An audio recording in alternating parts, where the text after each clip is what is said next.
Fourth floor. Fourth Flora? Second floor மாதிரி இருந்ததா, third floor மாதிரி இருந்ததா? இல்லை, ஃபோர்த் ஃப்ளோர் தான் இருந்துச்சு. Fourth floor. அது சத்தியமா ரியாலிட்டிக்கு மாறான ஒரு படம். நான் சொல்லிட்டே இருந்தேன், ஒவ்வொரு சீனுக்கும் சொன்னேன் ரியாலிட்டிக்கு மாறா இருக்கு இந்த படம் அப்படின்னு சொல்லி நான் ஒவ்வொரு டைமும் சொன்னேன். அந்த அண்ணன் ஜீவா நாடு சொல்லிட்டு இருந்தேன்.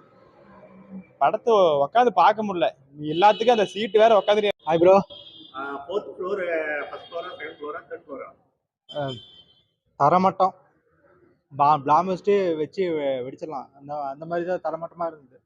எந்த அளவுக்கு ஒரு தமிழ் சினிமா வந்துட்டு நம்ம ஏன் இவ்வளோ வந்து எல்லாம் ரீரிலீஸ் போகிறாங்கன்னு இப்போ தான் புரியுது. ஏன்னா ஒரு சான்ஸ் கிடைச்சா யூஸ் பண்ணாமல் ஒரு கதையை ஸ்டார்ட்லேருந்து எண்டு எப்படி கொண்டு போகிறதுன்னு தெரியாமல், ஒரு ஹீரோவை எப்படி யூஸ் பண்ணுறது தெரியாமல், ஒரு ஹீரோயின் எப்படி யூஸ் பண்ணுறதுன்னு தெரியாமல், என்ன சொல்ல வரான்னு தெரியாமல் ஒரு படம் பார்த்தோம்னா இந்த ஃபோர்த்து ஃப்ளோரை சொல்லலாம்.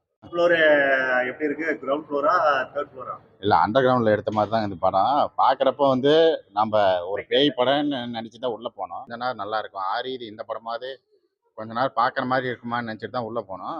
பார்க்கவே முடியல. ஒரு ஒரு 2-3 சீன்லேயே நம்மளை வந்து டயர்ட் ஆக்கி விட்றாங்க. ஏன்னா உண்மையாலுமே தான் ரேங்காக தான் பேச முடியாதுல்ல. அந்த படம் ஏன் இப்படிலாம் பண்ணுறாங்க? சம்பளம் கொடுத்தா எப்படி அப்படி படிக்கலாம், படம் நடிப்பாங்களா அப்படின்ற மாதிரிலாம் இருக்குது.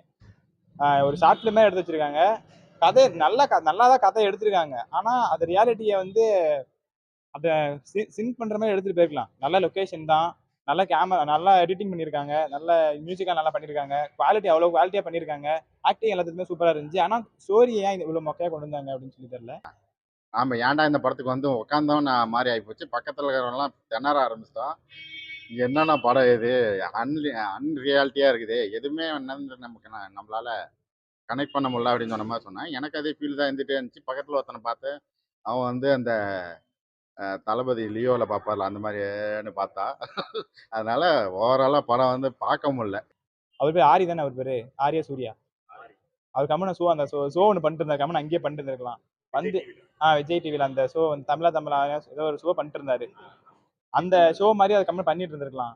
எதுக்கு வந்து இப்படி இந்த மூவியில் வந்து அவரோட பேர் அவருக்கு எடுத்துக்கிறாருன்னு தெரியல. ஸ்டோரியை மட்டும் மாற்றிருந்தாங்கன்னா படம் செம்ம படமாக இருந்திருக்கும். ஒரு பேய் படம் தான், ஆனால் என்ன மாதிரி கான்செப்ட் கொண்டு போனாலும் தெரியல. ஃபர்ஸ்ட்டு யூடியூப்லேருந்து பேய் வருதுன்றாங்க. அதுக்கப்புறமேட்டு பார்த்தா எல்லாருமே வேஷம் போட்டு நடிச்சிருக்காங்க. அதனால தான் என்னவோ தெரியல, அந்த படத்துக்கு நிறைய கூட்டமும் வரல, அந்த படத்துக்கான ப்ரமோஷனும் நல்லா நடக்கல. ஏன்னா இப்படி ஒரு படங்கள்லாம் வந்து தமிழ் சினிமாவில் வந்துட்டு இருந்துச்சுன்னா மலையாளக்காரன் எல்லாரும் அடிச்சுட்டு போயிட்டு தான் இருப்பாங்க. நல்ல படங்களாக இருந்துச்சுன்னா எல்லாரும் வேற மொழியில் போய் பார்க்க ஆரம்பிச்சுவாங்க.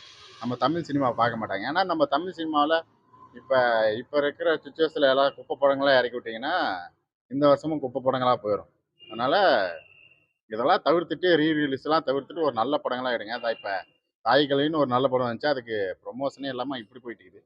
ப்ரமோஷன் மூலிமா எஸ்கே ஒரு மாதிரி அவரோட ஸ்டைலில் வந்து ரொம்ப பரிதாபமாக பண்ணிருக்காரு. பட் ஆனால் அவர் அந்த அளவுக்குலாம் பண்ண தேவையில்லை. இந்த படம் வந்து வேற லெவல் படம் தான். ஹீரோக்கு என்ன வேலை? அவர் மும்பைலேருந்து எதுக்கு இங்கே சென்னை வந்தார்? எதுக்கு வந்தார்? எதுவுமே புரியாது. ஒரு கால் வரும், ஏதோ லவ்வருன்னு நினச்சி வருவார். லவ்வர் கால் பண்ணி பேசுன மாதிரி. அருந்ததி, நீ எங்கே இருக்க?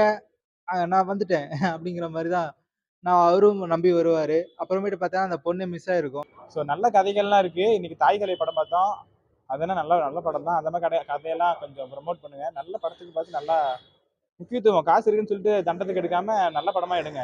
தமிழ் சினிமாஸுக்கு பல டைம் சொல்லியாச்சு நல்ல படமாக எடுங்கன்னு. கருப்பு பல்சர் அது ஸ்கிப் பண்ணிடலாம். இதையே ஸ்கிப் பண்ணி தான் இருக்கணும். நீங்கள் கேட்குறதா சொல்லிட்டு இருக்கிறேன். கருப்பு பல்சர் வண்டியை வச்சு காமெடி பண்ணிட்டு இருந்தாங்க. இவனுங்க அட்லீஸ்ட் ஒரு வண்டி வச்சு காமெடி பண்ணல, வேற ஏதாவது வச்சா காமெடி பண்ணிடலான்னு சொன்னா ஆரி வச்சு காமெடி பண்ணிக்கிறானுங்க. எல்லாரும் இந்த படத்தை பார்க்க தேவையில்ல, இந்த ஃபோர்த் ஃப்ளோரை பார்க்க தேவையில்ல. நீங்கள் தாய் கிளைக்கு டைம் இருந்துச்சுன்னா அந்த கிளைக்கு போய் பாருங்க, அவ்வளோதான். ஏன்னா இந்த படம் வந்து வேஸ்ட் தான், டோட்டலி வேஸ்ட். நம்ம கருப்பு பல்சர்னு ஒரு படம் பார்த்தோம், அதே ஸ்டைலில் தான் இந்த படமும் இருக்குது. நம்ம ஆரி இந்த ஹீரோயிங்க ஒரு பேய் கதைன்னு ஒன்று, அவன் பெங்களூர்லேருந்து பாம்பேலேருந்து வரான். பாம்பேலேருந்து வந்து அவன் ஏன் வேலைக்கு சேர்ந்தான்னு தெரியல. அதுக்கப்புறமேட்டு ஒரு டைலாக்ல வந்து இதுக்கோசம் தான் நீ வேலைக்கு இங்கே கேட்டு வந்தியா அப்படின்னு சொல்லிட்டு டைலாக்ல முடிச்சிட்டாங்க. பார்த்தோம் ஆஃப்டர் இன்டர்வல், எங்களுக்கு தெரியாது. பட் ரொம்ப சூரமக்க டைம் வேஸ்ட் தான். ஏன்னா நீங்கள் லவ்வரோட போனீங்கன்னா ஜாலியாக என்ஜாய் பண்ணிட்டு வரலாம். ஆரி தான் ஹீரோ, அதில் சீரியஸாக இருக்குன்னு சொல்லிட்டு அவர் ஒரு இன்டர்கட் கூட ஒழுங்காக பண்ண மாட்டேங்கிறாங்க. இந்த தேட்டரில் போய் இந்த படத்தை பார்க்கலாமா? எந்த தேட்டரில்? வேணாம், ஃபஸ்ட் படத்தை பார்க்காதீங்கன்னு சொல்கிறேன். பாக்குறதெல்லாம் பாருங்க, பார்த்து அப்புறமேல உங்களோட ஒப்பீனியன் சொல்றதெல்லாம் சொல்லுங்க. மத்தபடி அண்ணா படத்துல ஒண்ணுமே இல்ல சொல்றதுக்கு போனோம். நான் தேவையில்லாம படத்தை விமர்சிக்கணுன்றதுக்காக சொல்லல. உண்மையாலுமே ஆஸ் அ ரிவ்யூவரா, ஆஸ் அ பப்ளிக்கா சொல்றேன், அந்த படம் உண்மையாலுமே ஒர்த் இல்ல. நம்ம எதிர்பார்க்குற அளவுக்கு இருக்காது. இப்போ காலம் எங்கேயோ போயிட்டு இருக்குது. நம்ம எதிர்பார்க்குற அளவுக்கு இருக்காது. ஒரு ஸ்டோரி தான் எல்லாருமே எதிர்பார்ப்பாங்க. நார்மலா ஒரு ஆடியன்ஸ் வந்து ஸ்டோரி தான் எதிர்பார்ப்பாங்க. அந்த ஸ்டோரியே கதை இது மூவிக்கான பேஸே அங்க இல்ல. இந்த போஸ்ட்டை வச்சு தான் நம்மளை ஏமாத்துறாங்க. ஏதோ அட்ராக்டிவான போஸ்ட் இந்த அப்படி வச்சு தான் ஏமாத்திட்டு இருக்காங்க. பட் படத்துக்குள்ள போனா எல்லாமே பொங்கலா தான் இருக்கு. ஓவராலா ரேட்டிங் நான் கொடுக்கவே மாட்டேன். 0.5 தான் கொடுப்பேன். எதையுமே முழுசா ஃபுல்ஃபில்லாக காட்டல. ஒரு ஷார்ட் ஃபிலிம்குள்ளே ஒரு ஷார்ட் ஃபிலிம் எடுத்து வச்சுக்கிறாங்க. அதெல்லாம் நம்ம பார்க்குறப்ப எங்கேருந்து தான் இந்த மாதிரி ப்ரொடியூசர்லாம் கிடைக்கிறாங்க தெரியல. நாம் ஒரு நல்ல கதைகள்லாம் வச்சு சுற்றிட்டு கிடக்கிறோம், நமக்கு ப்ரொடியூசர் கிடைக்க மாட்டேங்கிறாங்க. இந்த மாதிரி படங்களுக்கு ப்ரொடியூசர் ஈஸியாக கிடைச்சிறாங்க.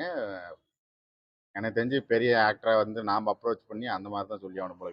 பேஸே இல்லைன்றப்போ எப்படி பில்டிங் மட்டும் நிற்கும்? பிடுங்கி அடிச்சு விழுந்துடும். அந்த மாதிரி தான் பேஸ் சரியில்லை, பில்டிங் பிடுங்கிருச்சு. அது புடுங்கிறதுக்கு முன்னாடி நாங்களே பிடுங்கி அடிச்சு வந்துட்டோம் இல்லையே, அவ்வளோதான். ரேட்டிங்காக கேட்பீங்க இதுக்கு? ரேட்டிங்லாம் இல்லை, 0.5 ஜீரோலாம் சொல்ல முடியாது. அந்த அளவுக்கு கஷ்டப்பட்டு எல்லாம் எடுத்திருக்காங்க அப்படின்றதுக்காக ஒரு 3 தரலாம் 10க்கு.